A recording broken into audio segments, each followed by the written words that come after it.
Coríntios, 1 Coríntios capítulo 15, vamos ver sobre a ressurreição de Cristo. Vou repetir essa palavra umas 3 vezes para que a gente memorize ela. A ressurreição de Cristo. A ressurreição de Cristo. Amém? É o tema aqui. O verso 1 diz assim, é o texto completo, né? O verso 1 diz assim: irmão, venho lembrar-lhe o evangelho que anunciei a vocês, o qual vocês receberam e no qual continuo firme. Por meio dele vocês também são salvos, se é que retiver a palavra assim como tal, como preguei a vocês, a menos que tenham crido em vão. Antes de tudo, entreguei a vocês o que também recebi de Cristo. Também recebi que Cristo morreu pelos nossos pecados, segundo as Escrituras, e que foi sepultado e ressuscitou ao 3º dia, segundo as Escrituras. E apareceu a Cefa, e depois aos 12. Depois foi visto por mais de 500 irmãos de uma só vez, dos quais a maioria ainda vive, porém alguns já dormem. Depois foi visto por Tiago, e mais tarde por todos os apóstolos. Por último, depois de todos, foi visto também por mim, como por um nascido fora de tempo, porque eu sou o menor dos apóstolos, e nem mesmo sou digno de ser chamado apóstolo, pois persegui a igreja de Deus, mas pela graça de Deus sou o que sou, e a sua graça que me foi concedida não se tornou vã. Pelo contrário, trabalhei muito mais do que todos eles. Todavia, não eu, mas a graça de Deus comigo. Portanto, seja eu ou seja eles, assim pregamos e assim vocês creram. Amém? Essa carta foi escrita pelo apóstolo Paulo, no datado de 55, aproximadamente 55 depois de Cristo, com a intenção de combater uma heresia chamada agnosticismo. O que é o agnosticismo? Essa heresia chamada agnosticismo, ela significa, o A significa uma palavra negativa, e gnós significa conhecimento, ou seja, é sem conhecimento. Agnosticismo significa sem conhecimento. Essa seita, ela só crê naquilo que pode ser provado cientificamente. Se não for provado cientificamente, ela não crê que exista. Então, os agnósticos, eles não criam na ressurreição do corpo. Se eles não criam na ressurreição do corpo, eles tinham uma dificuldade de aceitar que Cristo tinha ressuscitado. Então o apóstolo Paulo vem combater essa heresia e novamente frisar aos irmãos que Cristo ressuscitou.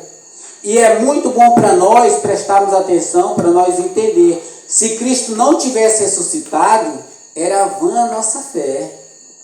Vocês sabiam que não foi só simplesmente a morte de Jesus que nos garantiu a vida eterna?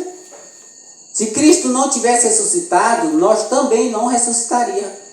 Mas, devido a ele ter ressuscitado, a ressurreição de Cristo é o penhor, é a garantia que nós temos de que nós também vamos ressuscitar quando ele voltar na sua segunda vinda. Amém? Então o apóstolo Paulo inicia dizendo assim: irmão, venho lembrar-lhe o evangelho que anunciei a vocês, ou seja, o apóstolo Paulo já havia anunciado antes para eles, o qual vocês receberam e no qual continuo firmes. Ou seja, aqueles irmãos tinham recebido o evangelho pregado pelo apóstolo Paulo, e exatamente que Cristo tinha ressuscitado. E eles tinham ficado firmes naquele entendimento. Só que a heresia estava entrando dentro da igreja. Então o apóstolo Paulo só está recordando eles daquilo que eles estavam firmes, daquilo que eles tinham recebido do apóstolo Paulo, o ensinamento, e tinham crido. Ou seja, o apóstolo Paulo estava relembrando ele para que eles não caíssem nessa heresia de achar que não há ressurreição. Porque uma vez, irmão, que a gente negue a ressurreição de Cristo, nós vamos negar a ressurreição dos cristãos. E então, o que é que nós estamos fazendo aqui, então? Se Cristo não ressuscitou. E se Cristo não ressuscitou, nós também não vamos ressuscitar. Então, nosso trabalho tem sido em vão. Nós estamos pregando para vocês mentira. O tempo todo falando do céu para vocês, e isso não passa de uma mentira. Se nós não cremos que Cristo ressuscitou. Porque a ressurreição de Cristo é a única garantia que nós temos. E nós vamos para o céu é porque Ele ressuscitou. Aí ele diz assim: por meio dele vocês também são salvos. Por meio de quem? Do Evangelho. O Evangelho é a ferramenta pelo qual Deus determinou que nós pudéssemos chegar à nossa salvação. Somente por meio do Evangelho, irmão. A importância de nós pregarmos o Evangelho. O Evangelho não pode ser substituído por um outro movimento, como um grupo de dança na igreja, ou um teatro na igreja, como muitos tentam colocar dentro da igreja, a fim de entreter as pessoas. Isso não pode substituir a pregação do Evangelho. O louvor é bom. Se ele bem cantado, ele pode ser uma pregação cantada. Mas a maioria dos louvores de hoje não são bíblicos, entendeu? São louvores de adoração ao homem e outros de adoração a Satanás, não a Deus. Muito pouco louvor são feitos com a intenção de adorar a Deus. Pouquíssimo. A maioria a pessoa que fez o louvor, que o louvor já fez com má intenção. E o louvor não pode substituir a palavra. É por isso, irmão, que dentro de qualquer liturgia do culto, o louvor e qualquer outra coisa que tiver dentro não pode substituir a mensagem. Não pode estender uma meia hora com louvor e 10 minutos com a pregação. Porque o louvor, por mais que seja bom, ele não vai trazer transformação para a sua vida como a mensagem. Porque a mensagem pregada é como se Deus estivesse abrindo a boca e Ele mesmo falando. Quando o pregador é fiel à Escritura, né? Amém? Aí ele diz assim: antes de tudo,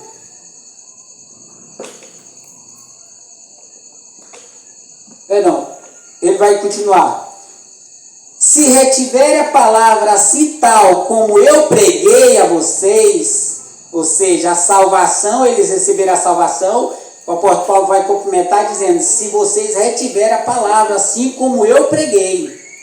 Aí ele vai dizer assim: a menos que tenham crido em vão.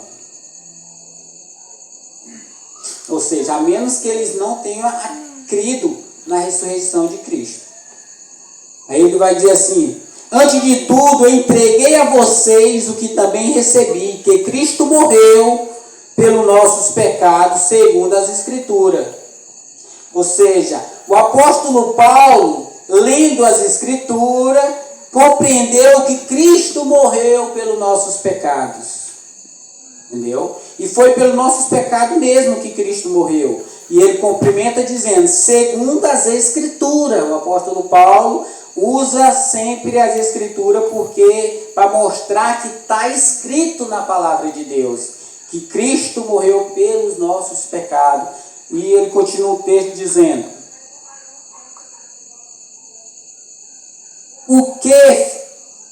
que foi sepultado e ressuscitou no terceiro dia, segundo as Escrituras. Homem bíblico, né?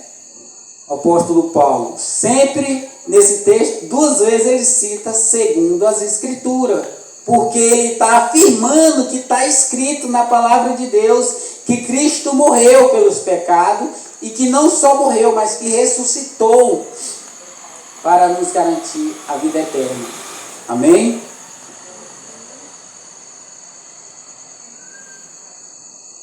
Verso 5 diz assim: e apareceu a Cefa, e depois aos 12. Ou seja, quando Jesus ressuscita, a ressurreição de Jesus não é provada somente por lábios, mas foi visto e por muitas pessoas, porque a lista é grande. Primeiro ele diz, apareceu para Cefa. Depois ele diz, depois aos 12. Depois foi visto por mais de 500 irmãos. O apóstolo Paulo está mostrando prova jurídica, que é pessoas físicas que viram ele. Prova de pessoas que viram. Ele ainda vai dizer assim: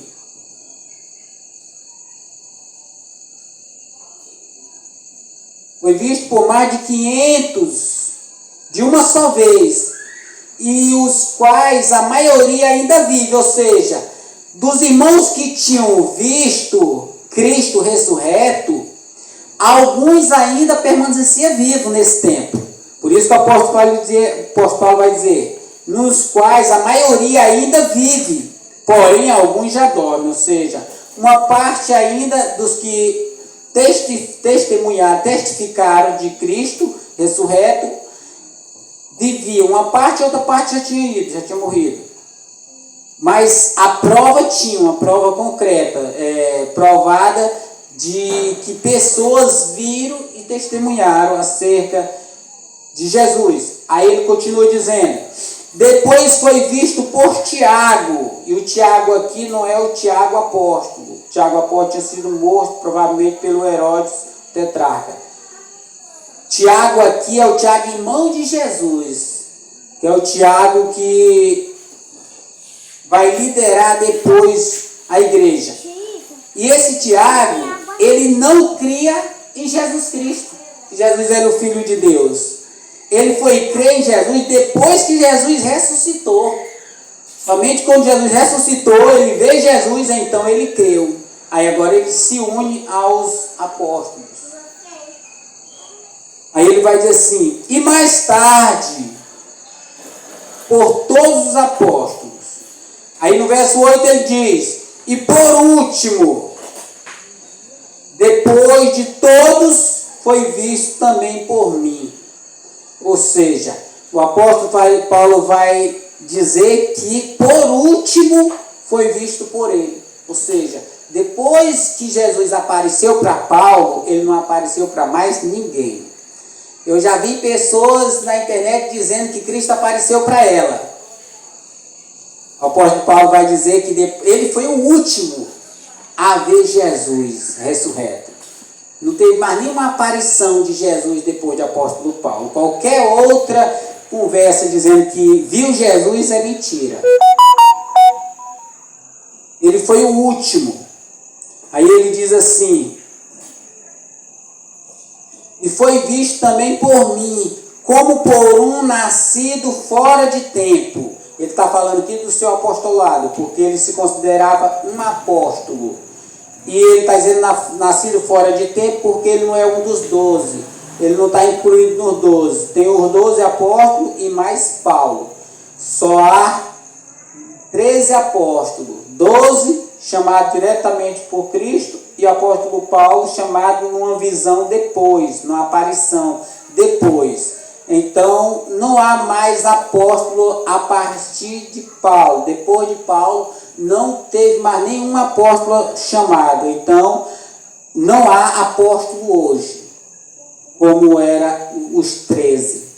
Porque não há mais apóstolo no dia de hoje. Cristo não chama mais apóstolo. Amém? Aí no verso 9 ele vai dizer, porque sou o menor dos apóstolos.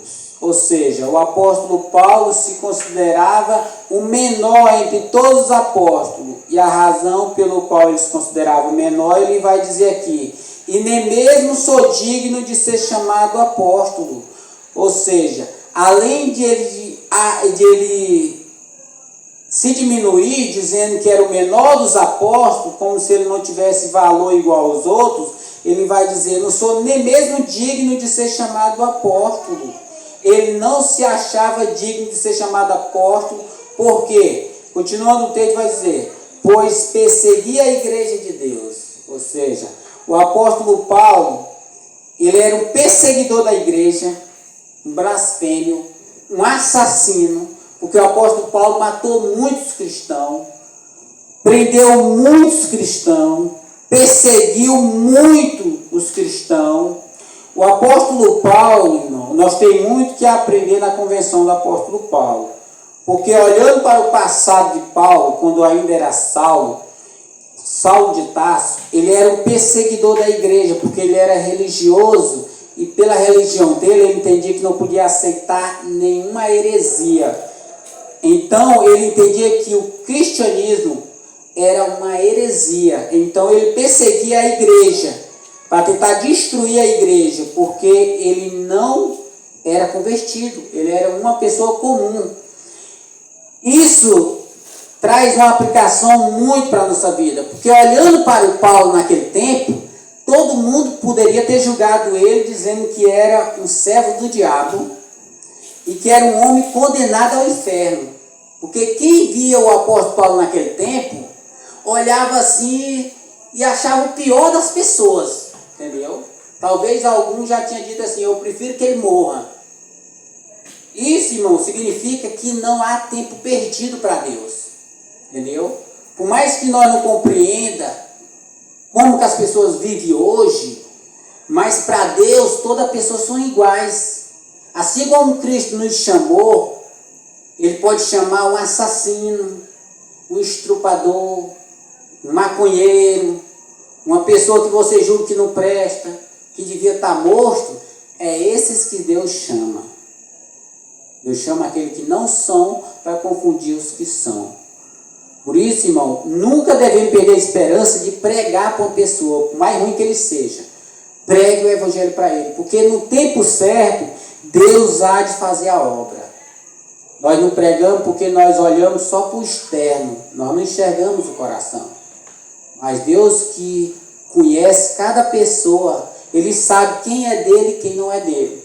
Por isso é necessário que o evangelho chegue a cada pessoa. A cada pessoa tem que ouvir. Ninguém pode ser salvo fora do evangelho. O apóstolo Paulo era um desses, que por muito só merecia o inferno. E com certeza ele recebeu o galardão maior do que de muitos outros, porque o apóstolo Paulo, ele vai dizer assim, mais na frente, ele vai dizer que ele trabalhou mais do que os outros. E quanto mais você trabalha para o reino, mais galardão você vai receber no céu, né? Porque a gente não sabe o que é o galardão, mas provavelmente seja brilho. Uns brilham mais do que outros, que ele vai tratar no texto mais à frente, que nós não vamos ver agora. Ele vai falar que um é a glória da lua, outro é a glória do céu, outro é a glória das estrelas. Ou seja, a igreja, ela tem glória diferente, ela tem brilho diferente. Um brilha mais do que outros, conforme você trabalha mais no reino, conforme você serve mais a Deus, você no céu receberá um galardão maior do que o de outros. Mas todos que Deus chamar receberão a salvação. Amém? Amém.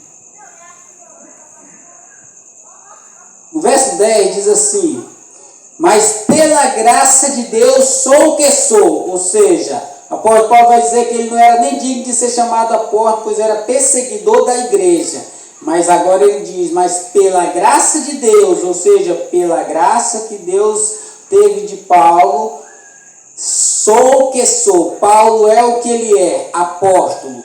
Não pela vontade dele, mas pela graça de Deus, porque Deus o chamou. Aí ele vai dizer assim: e a sua graça que me foi concedida. Ou seja, ele dá sempre graças a Deus, sempre dizendo que é porque Deus chamou ele, não pela vontade dele. Porque de fato ninguém tem vontade quando se trata de buscar a Deus. Ninguém pode chegar a ser um cristão, uma pessoa de posição no reino de Deus, e depois dizer assim, eu estou aqui porque eu sou bom. Não. Todos nós temos que entender que se nós estamos aqui é pela graça de Deus. Ninguém tem condição de chegar até Deus se Deus não ir até ele primeiro e buscar. É Deus que traz. Ninguém vem sozinho. Então, se todos estamos aqui é porque Deus trouxe. É pela graça de Deus. Assim como o apóstolo Paulo fez, nós também devemos fazer. Aí ele diz assim: pela graça de Deus sou o que sou, e a sua graça que me foi concedida se tornou, não, a sua graça que me foi concedida, não se tornou vã.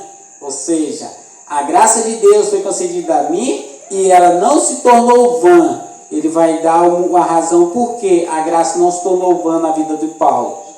Pelo contrário, trabalhei mais do que todos eles.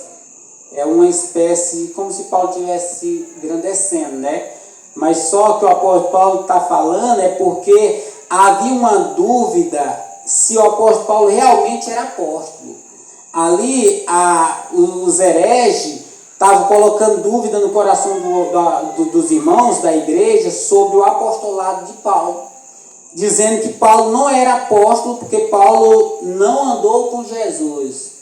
Paulo não era um dos 12, então não podia ser considerado apóstolo. Então Paulo está defendendo o seu apostolado, seu ministério aqui. Aí ele vai dizer assim: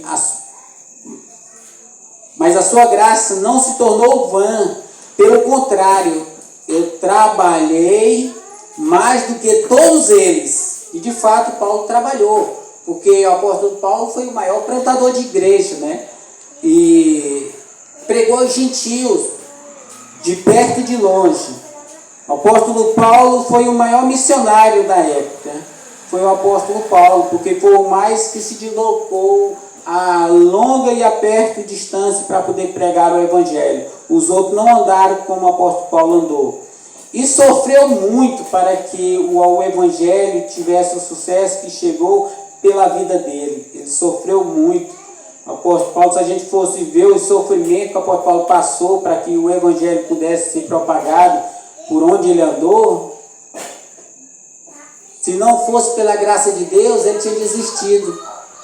Porque apanhou, foi escoteado, foi deixado como morto, sofreu um naufrágio,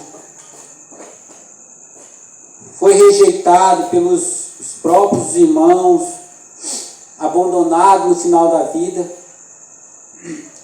Mas pela graça de Deus nós temos as cartas, e foi o maior escritor do Novo Testamento, foi o apóstolo Paulo. Através dele Deus nos concedeu essas cartas para hoje nós estar vendo aqui, irmão. Glória a Deus pela vida do apóstolo Paulo. Aí ele vai dizer assim: trabalhei muito mais do que todos eles, não eu, mas a graça de Deus. Aqui nós podemos, como notinha de rodapé, nós podemos aplicar aqui uma coisa. Nós sabemos que Deus, ele é soberano em tudo, é Deus que faz todas as coisas, mas também tem a responsabilidade humana. Nós não podemos entregar a nossa responsabilidade nas costas de Deus, achar que para sair é responsabilidade de Deus. Não, não. Deus, ele é soberano para fazer a obra, mas os pés que caminham é os pés do mensageiro. O apóstolo Paulo vai dizer: trabalhei muito mais do que todos eles, não eu, mas a graça de Deus comigo. Ou seja, se Deus, quem faz um culto como esse? É Deus. Mas quem é que está aqui de pé? Não somos nós para fazer? Pois é, Em todos os meios, em todos os lugares da Escritura, ela vai colocar a soberania de Deus e a responsabilidade humana junto. Nós não podemos entregar a responsabilidade humana nas costas de Deus e nem achar que somente nós podemos fazer as coisas, como se Deus não fosse soberano. As coisas só acontecem porque Deus faz, mas Ele faz através do homem. Amém? Isso, irmão, implica em uma coisa: nós não devemos ter preguiça de fazer a obra de Deus, porque Deus é soberano para fazer, mas é nós que temos que agir, entendeu? Se nós ficar de braço cruzado, como é que essa célula vai acontecer? Se eu ficar de braço cruzado e dissesse, eu não vou mais fazer célula, entendeu? Deus faz através de nós. Por fim, ele vai dizer assim: portanto, seja eu ou seja eles, assim pregamos e assim vocês creram. Ou seja, independente de quem pregue, o importante é que a mensagem foi pregada e ela tem que ser crida. Se você não crê na mensagem, assim como ela foi pregada, que Cristo ressuscitou. Primeiro, Cristo morreu pelo nosso pecado. Segundo, Cristo ressuscitou para nos garantir a vida eterna. Se nós assim não crermos, irmão, aí é problema de cada um que rejeitar, porque rejeitar a mensagem é uma decisão do homem, de rejeitar a mensagem. Mas ele não pode alegar que não ouviu, que não teve oportunidade. A mensagem está sendo pregada. Entendeu? E o que nós devemos fazer é crer nela. E crer na mensagem bíblica. Como o apóstolo Paulo diz, segundo as Escrituras. Porque o que diz, o que nós vamos ver aqui, que nos garante que Cristo morreu e ressuscitou, é porque está escrito na palavra de Deus. Se não tivesse aqui, nós não acreditaríamos, mas nós temos todo o motivo do mundo para acreditar, porque nós acreditamos que a Bíblia foi escrita por Deus e que ela é verdadeira. E ela diz que Cristo ressuscitou, e se Ele ressuscitou, nós também vamos ressuscitar no último dia. Amém? Glória a Deus. Vamos ficar de pé?